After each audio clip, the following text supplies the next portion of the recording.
This is Serafina, the CEO of Everest. I feigned surprise and covered my mouth. Oh, did I not tell you? I have a half-sister, and that's her. Although we were half-siblings, we had never publicly disclosed this relationship. We only contacted each other occasionally in our daily lives, and even Sophia didn't know about our relationship. That day, I met with her precisely because she had learned about my situation, and personally introduced me to a private investigator. Blake pointed at me and roared, "You are lying. I'm your own cousin. How come I don't know you have a sister?" I smiled. When my mom passed away, none of your family even came to visit. Later, my father married a new wife. What's so surprising that you wouldn't know? Just then, my phone vibrated. I checked it. The private investigator finally had the information I wanted. This private investigator was introduced to me by Serafina, and he certainly lived up to his reputation. I had them investigate every move Sophia and Blake made in the past few days, listing every single detail clearly. I flipped through the photos sent by the private investigator, sneering as I asked the woman in front of me, "You said you pitied him. Pitied him right into bed. Sophia, you are truly a saint." Blake snatched the phone from my hand, his face flushed red, and roared at me, "Ethan, I'm your own cousin. How could you investigate me?" I retorted, unafraid, "I'm your older cousin. You are trying to steal my wife, and you still have the nerve to lecture me." He yelled, his neck stiff, "It's bad enough you won't help me, but you are trying to stop Sophia from helping me too. You are just jealous of me." I casually sent those photos to the hometown group. The elder relatives who had been supporting him fell silent. Only Aunt was still yelling in the group chat, "Why are you sending these? It's a blessing that my Blake caught your wife's eye. You can't even keep your own wife, and you have the nerve to post this. Take it back now, or I'll have Mayor banish you from the town."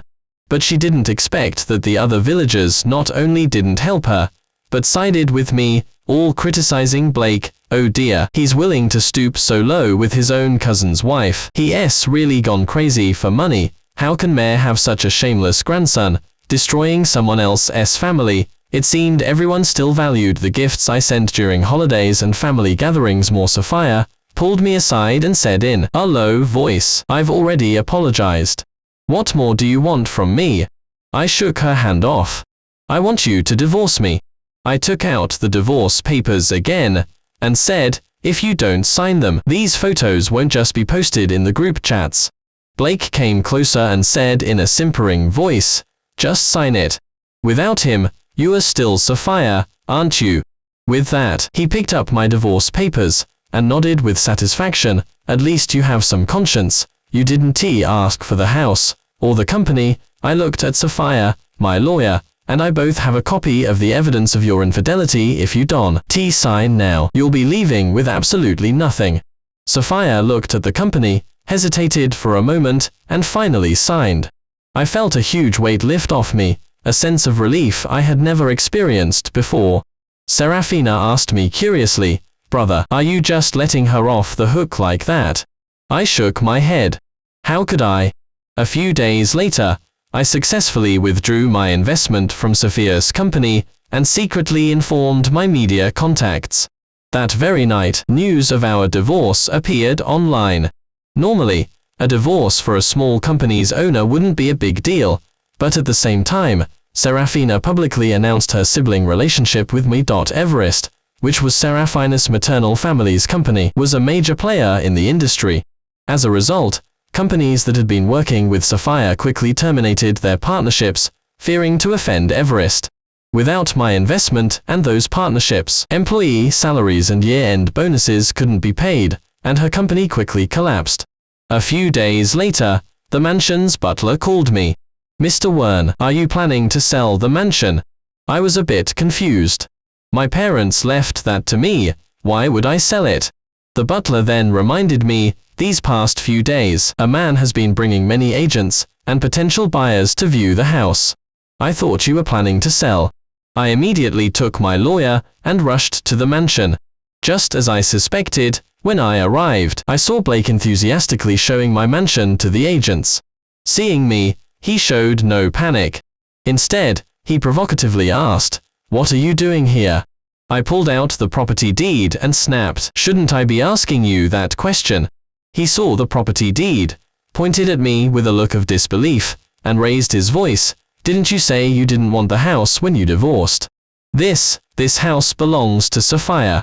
I took out my phone, unblocked Sophia's number, and pressed the call button. Almost instantly, the call connected. "Honey, you finally answered my call. Have you forgiven me?" I struggled to suppress my surging anger, my voice icy. "Come to the mansion. I have something to tell you." The agents and potential buyers were all stunned, turning to accuse Blake. "So you are not the owner? But how do you have the keys? You must be a con artist." Yet remained utterly confident, a hint of smugness in his expression. "This belongs to my girlfriend. You'll see when she gets here." Half an hour later, Sophia arrived in a hurry. The moment she walked in, Blake grabbed her hand and said, "Sophia, you are finally here. I just saw your company was having financial difficulties, so I thought I'd help you sell this house." Sophia frantically pulled her hand away from him, then turned to me and explained, "Honey, I truly had no idea he'd do something like this. It really has nothing to do with me." Blake's eyes widened, and he vehemently shook his head. "What are you talking about? Sophia, I was doing this for your own good. Besides, you were divorced."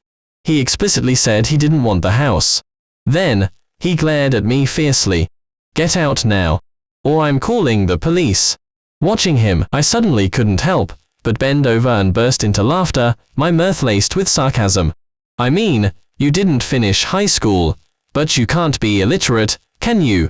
On those divorce papers, the house I relinquished was the one Sophia bought before our marriage. This one, however, is mine. Don't you just love taking what's mine? Well, you can have it all. Oh, and by the way, Sophia's house still has over $1 million in mortgage debt." Blake abruptly turned to Sophia, but she just stood there, her face grim. The agents, realizing what was happening, threatened to call the police. "You are impersonating the owner. You've wasted our time. You almost scammed us." I looked at the agents and said, "Anyway, I was planning to sell it, so feel free to continue showing it." I considered the home they had defiled too tainted for me. Sophia, however, seemed to think I was helping them. She looked at me with an earnest expression. "Honey, I knew you wouldn't just leave us to suffer. You still care about me, don't you? Don't worry, once we remarry, I'll definitely buy you something even better." "Remarry?" Blake utterly broke down at her words, shrieking, "Sophia, when you were in bed with me, you promised you'd marry me." Sophia shoved him away. "Don't talk nonsense. I never had anything with you. You seduced me." Blake's face was a mask of disbelief. Then he let out a deranged laugh. "Never had anything? That night at the mansion, wasn't it you who was in bed with me?" As he spoke, he suddenly lunged, grabbing my neck like a madman and snarling, "It's all your fault. If it weren't for you, Sophia would have married me." I gasped for air, struggling against his grip. Others immediately rushed forward and pulled him away. Sophia, her face filled with anxiety, helped support me, reaching out to check my injuries. "Are you okay?" I shoved her hand away, quickly walked out of the mansion, and had my lawyer call the police. The others, startled, also quickly left. Seeing this, a guilt-ridden Blake quickly pulled Sophia, trying to leave. Sophia, however, refused to go, and the two of them struggled in the middle of the road. Neither noticed the rapidly approaching car. With a loud crash, both of them fell to the ground. I gasped, completely at a loss. What could I do? I knew nothing, understood nothing. It wasn't until the police I had called earlier arrived that they urgently dialed 911. The emergency services were too slow. The accident resulted in Sophia's immediate death, while Blake became a vegetative state. Reportedly, Aunt sold off all their family's land to cover his medical expenses, and Mayor, enraged, banished them from the town. When the dust settled, I chose to travel the world, leaving the past behind entirely. A secret marriage meant my identity couldn't be made public. I was half pushed, half shoved away from the office entrance. Victoria didn't offer a single explanation. As I passed the coffee shop, I glanced over and saw Ethan. Dressed discreetly, he was signing autographs for fans. The sapphire ring on his hand sparkled. That was the sapphire necklace I had once given to Victoria.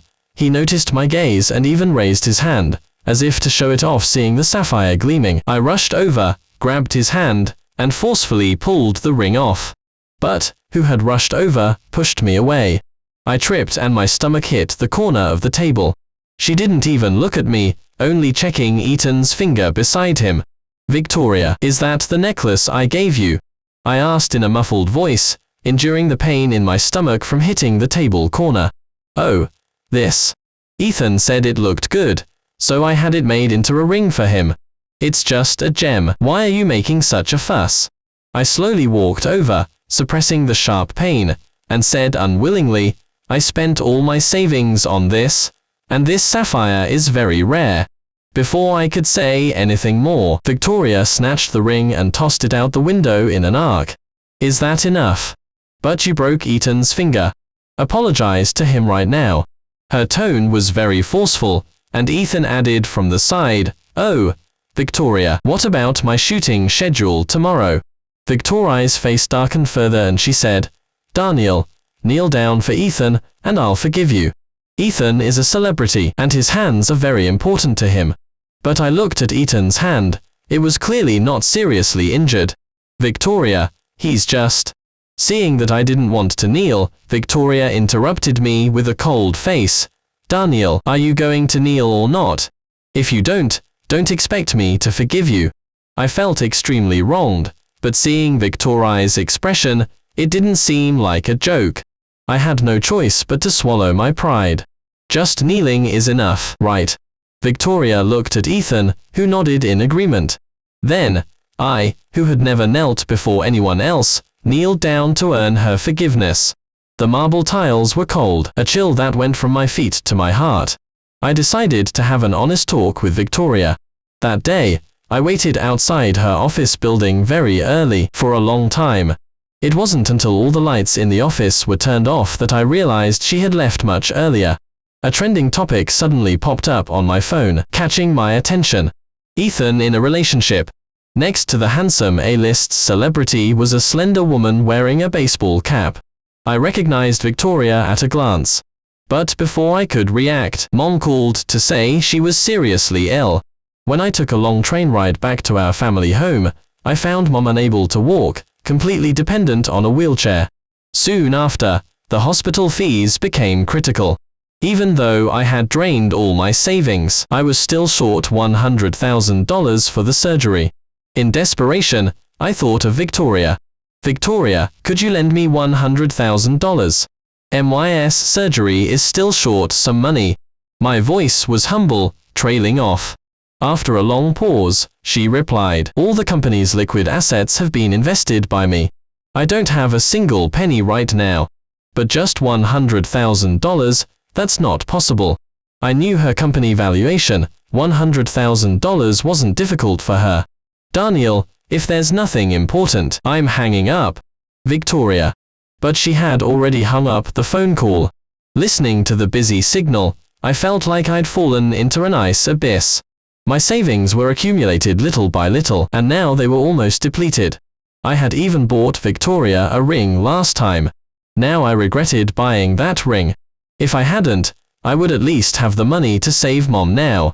I crouched in the hospital corridor, the cold wind continuously seeping into my clothes.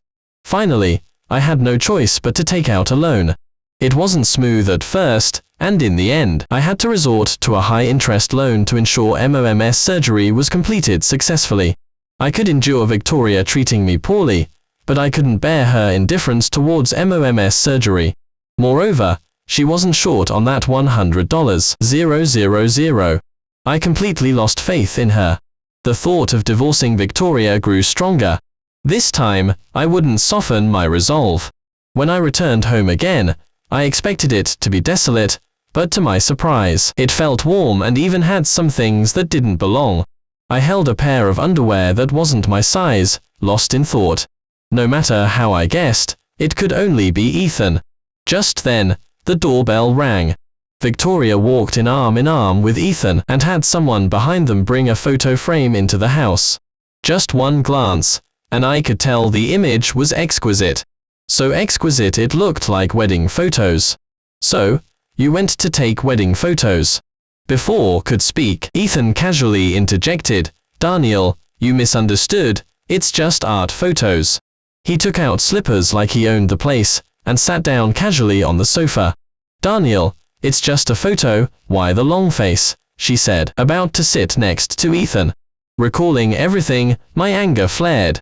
Unable to bear it any longer, I grabbed a knife from the kitchen, and started wildly slashing at the photo frame. You immoral couple, since you want to be together so badly, I'll make sure you are. Saying that, I grabbed the marriage certificate from the room and pulled Victoria, ready to walk out. Daniel, look at you. This is why Victoria told me you were acting like a maniac. You only deserve counterfeit goods. Hearing the words, counterfeit goods, Victoria's body trembled, and I suddenly realized. The designer belt he gave me last time was fake. Her company valuation was hundreds of millions, yet she wouldn't even buy me a belt. And she wasn't even willing to lend me $100,000. Seeing's petty demeanor, I couldn't help but run over and punch him. He clutched his nose, wailing, that's my newly done nose. Victoria saw Ethan was injured, and like an enraged cat, immediately flared up. Daniel, you've gone too far. She was attentively caring for Ethan by his side, completely oblivious to my hand, which had accidentally been cut by the glass. Victoria, do you love him that much? Do you know you are my wife? We are the legally married couple. I finally couldn't hold back and spoke to her. For so many years, she had used the secret marriage as an excuse to prevent me from working, or even going out. There were many moments when I thought I was her kept man. Hearing my accusation, her face turned even paler. She retorted, what you eat, what you use, isn't all of it mine? You are not even as good as the kept man I pay for. What right do you have, with your looks, to say such things to me? It was then that I realized how worthless I was in her heart. My heart died in an instant. Victoria, let's get a divorce. I originally thought she would readily agree, but unexpectedly, she acted out of character, abandoning the crying Ethan. Daniel, those were just angry words, don't mind them. Let's not get a divorce, okay? She instantly changed from her previous harshness to a docile kitten, but this time, I wouldn't soften as I did before. Victoria, we are over. After sending the divorce agreement to Victoria, I felt a huge burden lift, like shedding a huge burden. I thought she loved Ethan so much she'd agree to the divorce, but to my surprise, she sought me out and refused. Daniel, I don't agree to the divorce, she said firmly. Walden it'd be perfect for you to marry Ethan after divorcing me. I really didn't want to argue with her. I am not used to being with him. I am more comfortable with you. I let out a cold laugh after hearing that. Victoria, if you're uncomfortable with him, why do you go to him every day? Are you looking for trouble? No. Listen to me. Victoria wanted to say more, but I stopped her. I didn't want to hear it anymore. Although I was reluctant to let go of this relationship, I couldn't endure anything she did anymore. Forget it. Just sign it, and we'll be completely done. The moment she took the divorce agreement, she immediately tore it to shreds, repeatedly saying, I won't divorce. Just then, Ethan, whose nose I had broken, walked in. Victoria, my injury was caused by Daniel. He has to compensate me. He pretended to touch his nose and let out a hiss. She immediately ran over to ask about his injury, then turned to me, Daniel, apologize to Ethan, and we'll let this go.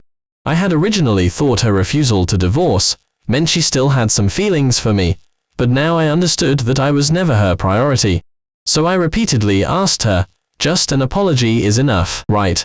As long as she agreed to the divorce, there would be no more connection between us. I'm just asking you to apologize. Why are you so slow? I stood up, facing both of them. Okay, I apologize. Are we done now? Victoria, still thinking I was talking about Ethan's issue, casually replied, it's fine. After walking out of her office, I immediately called Mr. Clark to consult about the divorce lawsuit. This time, I wanted her to leave with nothing. Mr. Clark's efficiency was high. The divorce lawsuit was already in progress, and Ethan and Victoria came storming over, furious. Daniel, have you no shame?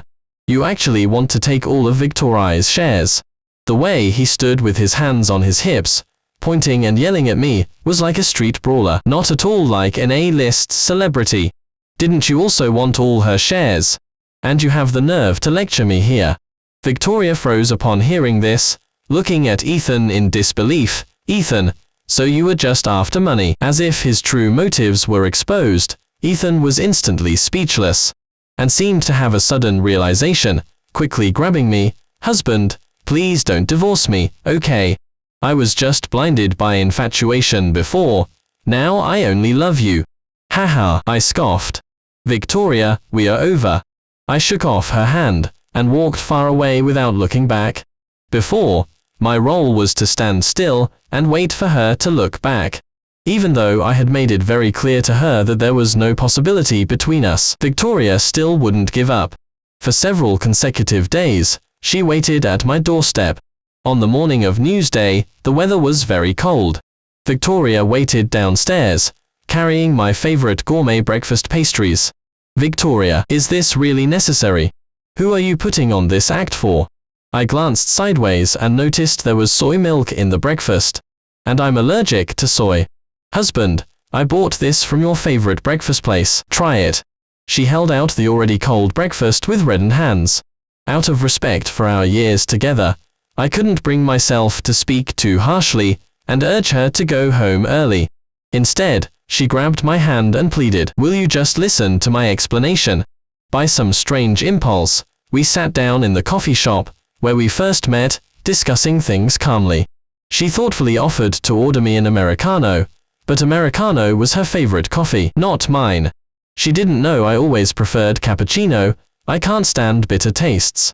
Sorry, you always ordered for me before. Things have been so hectic lately, I didn't remember. She quietly lowered her head. It's fine. None of that matters anymore. Right, we are getting a divorce. What's the point of talking about this? Actually, on the day we registered our marriage, I didn't leave on purpose. It's just that. I interrupted her. It's just that Ethan had a cold, and there was no medicine at home, so you went to buy it, right? She looked at me in shock. How did you know? Because I was outside the door at the time, watching you rush to find him, just to deliver medicine, even abandoning me, who was begging you not to go. No, it's not like that. Because we had a secret marriage. I didn't think that day was very important. But's cold was very severe. He couldn't go without medicine. Yes, but I waited for you, all night. Bringing this up, that sleepless night felt like just yesterday, cold and empty with only myself. This incident triggered my memories, and many things came to mind. When I had my car accident, a direct relative's signature was needed, and where were you? When my mom desperately needed $100,000 for life-saving money, and where were you? When I joyfully saved the belt you gave me, and where were you? As I spoke, it felt like there was so much more to say, but Victoria cried and interrupted me.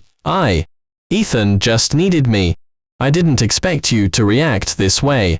That belt, Ethan sold it to me. He said men like it. If you cared so much, I wouldn't have gone. I had no intention of continuing, so, Victoria, our divorce is better for everyone. Hearing the word, divorce, again, she instantly stood up. Impossible. I still love you. I won't divorce. Ethan and I are just old friends. He needs me, that's all. Victoria, stop deceiving yourself. After finishing our coffee, I still politely paid the bill, then turned right out the door and went to a news agency. An A-list celebrity selling counterfeit goods, that should be big news. With things mostly settled with Victoria, I returned to my family home. Mom was busy in the kitchen, while praising Emily's thoughtfulness. It turned out that when I wasn't home, Emily, the neighbor's younger sister, would often come over to take care of Mom. The house was kept in perfect order.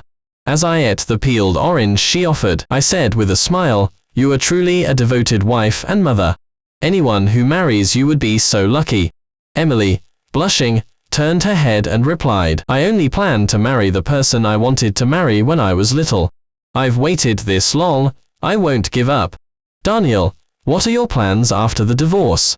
Mom, the office needs an out-of-town project manager, so I'm thinking of trying for that. Is it the? It's much colder there than here, Mom would often sigh, worried about me. Hearing it was the, Emily's eyes lit up. Daniel, my dad is from the. If you go there for work, I can also take him back to visit. Sure, I'll definitely go with you, if the opportunity arises. Over time, even when Mom wasn't home, Emily would thoughtfully prepare meals for me, almost making me feel as if she were my wife. Life was peaceful. Victoria hadn't contacted me again. The out-of-town project was about to start, and I needed to be there early, so I'd been buying essentials these past few days.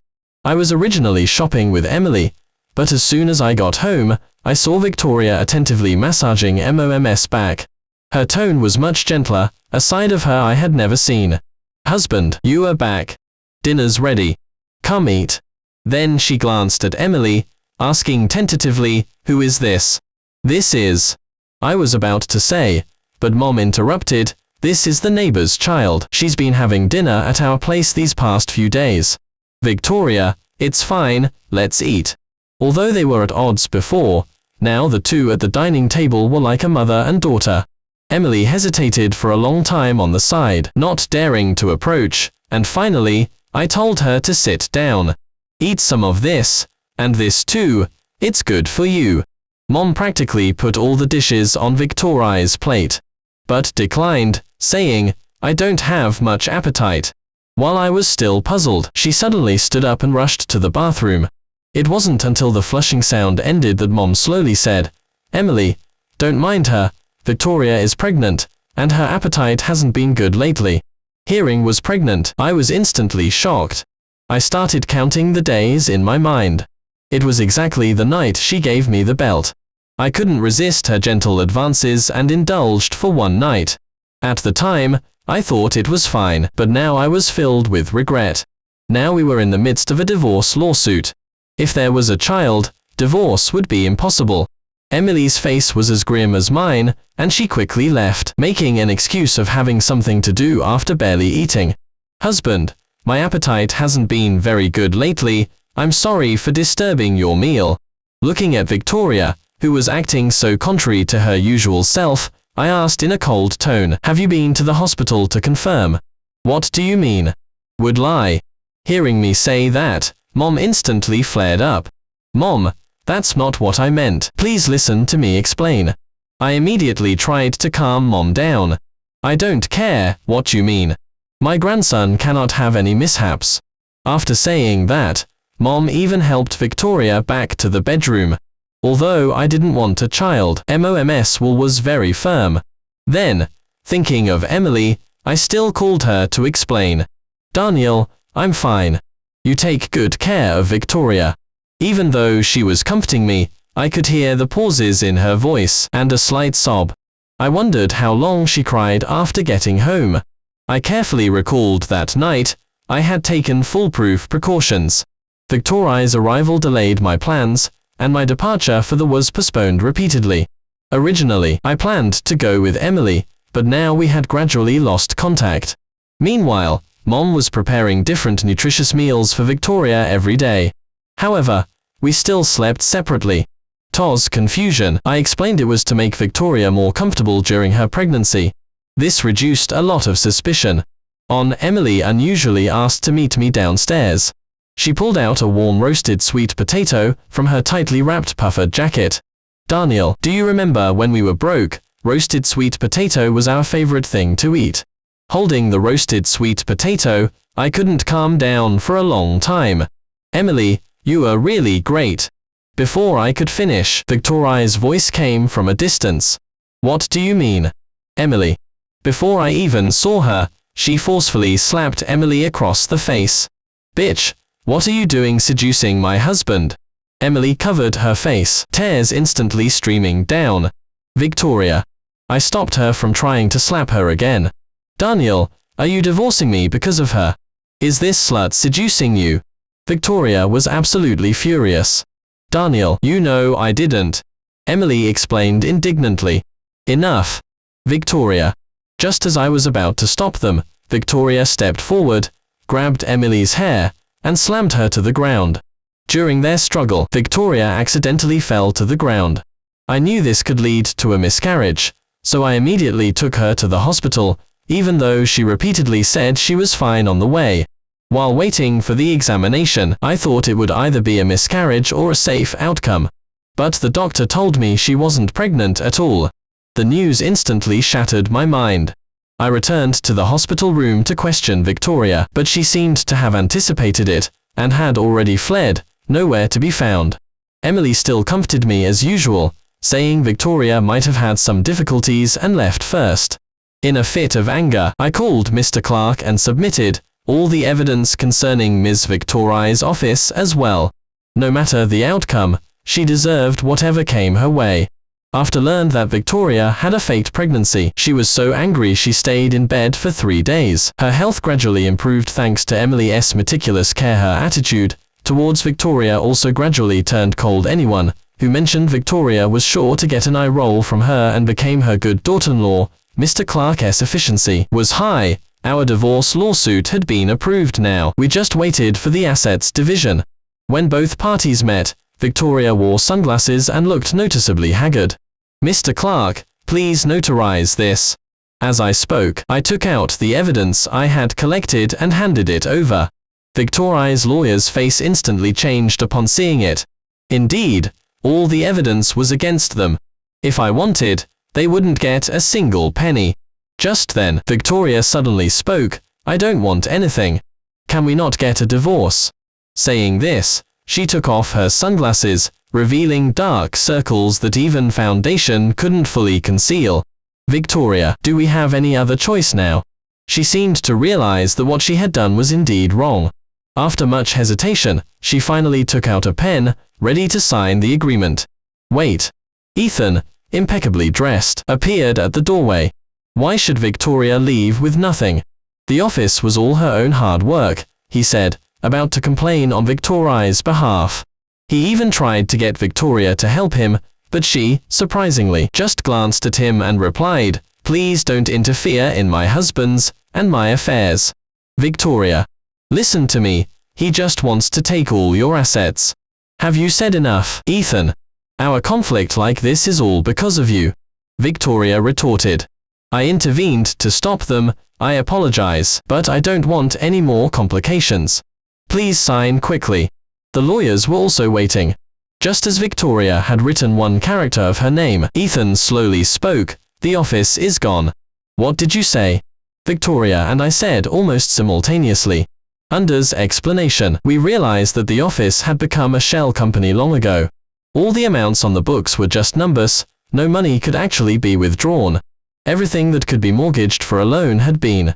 So, when I asked Victoria for a loan back then, she genuinely couldn't come up with the money, the company was already trapped. And all of this was Ethan's doing behind the scenes. He had his eyes on overseas stock speculation. He was single-mindedly focused on making a fortune, selling counterfeit goods while also keeping a close eye on the overseas stock market. When he finally listened to his friends, realizing it was the optimal time to invest, he poured his entire fortune into it, even Victoria's company. Unfortunately, the funds that should have yielded returns were now completely lost. To avoid an audit, Ethan approached Victoria. Ethan, I really misjudged you. Victoria was trembling with rage. Only I remained calm on the surface, asking the lawyer what to do. The lawyer's only answer was to either make up the book capital or accept the audit. But I still accepted the divorce first, because regaining my freedom was the most important thing at that moment. When's company came under investigation, everyone watched coldly, enjoying the spectacle. I had no time for her, because I needed to complete one thing before heading to for my project. That was my engagement to Emily. Watching busy herself around the house, meticulously putting up wedding decorations, only to feel they weren't quite right, I waved my hand, indicating it was enough. Mom was also busy, sending out wedding invitations to relatives. Uncle's name appeared on the contact list. Daniel, we don't need to invite Victoria, do we? I'd be embarrassed if she showed up. Mom said, about to skip past her name. Send her one. Whether she comes or not is her business. I replied calmly, arranging the wedding favors. Emily chimed in, supporting me. Daniel is right. Invite her if he says so. She was as understanding now as she was back then, always supporting me no matter what I did. She made sure I had no worries.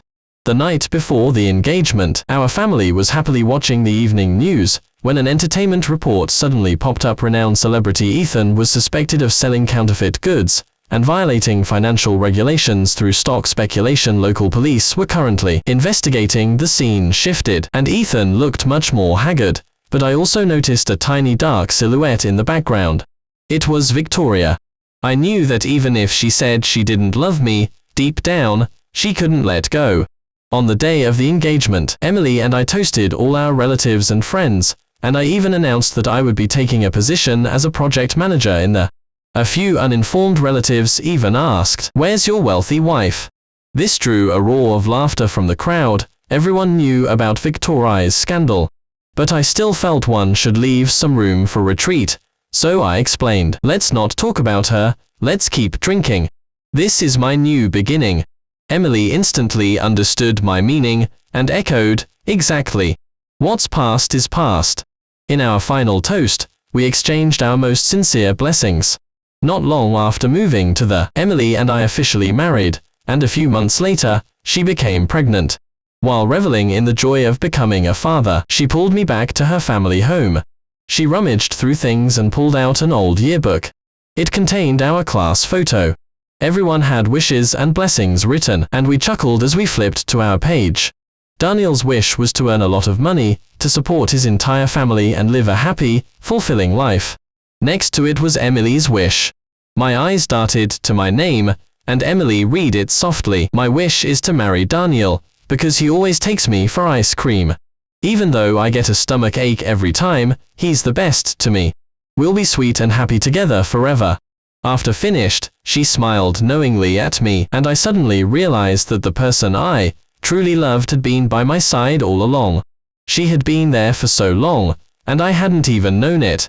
Now that I had married the person I loved most, I thought back to the day I met Victoria. My heart still fluttered. Now that I think about it, perhaps Victoria at that time bore some resemblance to Emily now. That spring, we shared many wonderful memories. I held Emily and slowly recounted all the little things between us.